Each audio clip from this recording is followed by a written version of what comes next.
Sizlar qaranglar. Hozirgi kelgan poslerodovoy qizimiz. Menga kelgan paytlarida 41 haftalarida, o'shanda 41 bo'lganda bolajonimiz. 41 haftalarda 11 mm simfizitlari qo'yganman. Bolani vesi kattaroq bo'lgan, hozir 4 kilo to'qqanlar.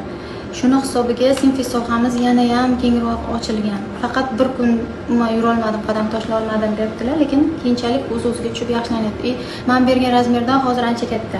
Mana nima uchun bolani vesi katta ahamiyatga ega. Даже bizda birinchi stepen deb bergan taqdirimizda ham bularniki hozir 1-2 o'rtasi bo'lganda, bolani vesi katta bo'lsa, simfiz oralig'i yana ham kattaroq ochilib ketishi mumkin. Bu nima desam, gipsga qo'yib qo'yishmaydi, no og'riq doimiy bo'ladi.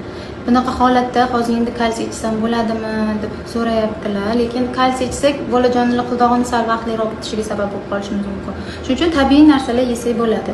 Tvorog, sir, brinza, kollagen masalasida kelsak, eng oddiysi qaynatma sho'rva. Mana